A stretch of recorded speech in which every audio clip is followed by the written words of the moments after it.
السلام عليكم ورحمة الله تعالى وبركاته. أهلا وسهلا مستمعي الكرام في حلقة جديدة من سلسلة الصحابيات الجليلات. اليوم غادي نمشيو لواحد القصة اللي فيها الحب، فيها الصبر، وفيها الفراق. قصة مرأة كانت قريبة بزاف من قلب الرسول صلى الله عليه وسلم، ولكن دازت من ابتلاءات كبيرة. قصة سيدة عاشت في الإسلام من البداية ديالو، وشافت العذاب ديال قريش، وعرفت معنى التضحية الحقيقية. اليوم غادي نحكيو على زينب بنت رسول الله صلى الله عليه وسلم، البنت الكبيرة واللي كانت مثال في الصبر والثبات. خليونا نرجعوا بالزمن ونتعرفوا عليها من الصغر ديالها حتى السيدة زينب هي بنت محمد عليه الصلاة الزوج ديالها، وكيفاش كانت علاقتها مع رسول الله صلى الله عليه وسلم.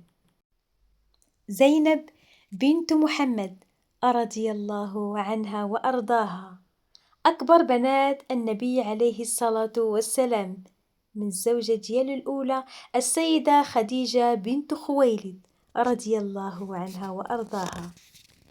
تزادت في مكة تقريبا عام 599 ميلادية، يعني تقريبا 10 سنين قبل ما تبدأ الرسالة. كبرات في دار كلها حنان وطهارة. شافت الأب ديالها قبل النبوة معروف بين الناس بالصدق والأمانة، كانت قريبة ليه بزاف حينت هي الكبيرة طبعا، وكانت كتفهمه وكتحس به وكتحس بالمسؤولية من الصغر ديالها. تزوجت قبل الإسلام بولد خالتها أبو العاص بن الربيع، كان تاجر معروف بالأمانة. الزواج ديالهم كان فيه مودة ورحمة، وتزاد لهم الوليد سميتو علي، وتوفى وهو صغير. وبنيته سميتها أمامة اللي عاشت وكبرات. منين جا الوحي للنبي عليه الصلاة والسلام في غار حراء وبدا يدعو الناس، زينب كانت من الأولين اللي آمنوا بيه بلا تردد، حين عارفة الأب ديالها مزيان، عارفة الصدق ديالو. ولكن المحنة كانت كبيرة حين الزوج ديالها في ذاك الوقت ما سلمش، ومع ذلك ما كانش كيظلمها ولا كان كيمنعها من دينها. بقات عايشة بين المشركين، ولكن قلبها مع باها ومع الإسلام. دازت سنوات صعيبة في مكة، دبات سخرية ومقاطعة، والسيدة زينب كانت كتشوف بعينيها المعاناة ديال باها وديال الأم ديالها. منين وقعت المقاطعة في شعب أبي طالب، العائلة كلها تضررت. كانت واقفة مع باها وقفة بنت وفية. من بعد توفات الأم ديالها السيدة خديجة رضي الله عنها، كان داك الحزن كبير بزاف عليها حين فقدت الأم وفقدت السند. والنبي عليه الصلاة والسلام حتى هو تألم بزاف في ذاك العام. منين هاجر النبي عليه الصلاة والسلام للمدينة المنورة، السيدة زينب ما قدرتش تمشي معاه حين راجلها باقي ما سلمش. تخيلوا معايا بنت كتفارق باها اللي كتحبه وكتآمن به، وكتبقى في وسط ناس كيأذيوه. كان فراق صعيب بزاف عليها. في السنة الثانية للهجرة وقعت غزوة بدر، وخرج أبو العاص مع قريش ضد المسلمين، وتشد في الأسر. ومنين وصل الخبر للسيدة زينب قلبها تقسم بين حبها لباها وحبها للزوج ديالها، بغات تفديه. وصفات قلادة كانت عطتها ليها أمها السيدة خديجة رضي الله عنها نهار العرس ديالها. الرسول عليه الصلاة والسلام ملي شاف القلادة عينيه دمعوا، حيت تفكر السيدة خديجة رضي الله عنها. رق قلب ديالو وطلب من الصحابة إلا بغاو يطلقوا سراح أبو العاص ويرجعوا ليها القلادة. طبعا وافقوا، ولكن اشترط عليه يرسل زينب للمدينة، يعني أنها تفرق مع رجلها لأنها هي مسلمة والزوج ديالها باقي كافر ما دخلش للإسلام. هنا بدات واحد اللحظة من أصعب اللحظات في حياة السيدة زينب. خرجت من مكة مهاجرة، ولكن بعض الرجال قريش اعترضوها في الطريق وضربوا الجمل ديالها حتى طاحت، وكانت حاملة ووقع عليها إسقاط.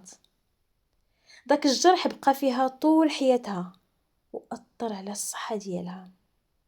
مع الألم صبرات وكملات الطريق حتى وصلت للمدينة وتلاقت بالأب ديالها بعد فراق طويل. كان اللقاء كله دموع وفرحة ممزوجة بألم. في المدينة عاشت قريبة من النبي عليه الصلاة والسلام، وكان كيبين ليها الحنان ديالو، وكانت كتخفف عليه هموم الدعوة، وكتبقى دايما بنته الكبيرة اللي كيعتز بها. مع ذلك بقات مفارقة راجلها لسنوات. من بعد مدة خرج أبو العاص في تجارة واتخذت القافلة ديالو من طرف المسلمين، وهرب حتى وصل للمدينة بالليل. مشى عند السيدة زينب وطلب منها تحميه.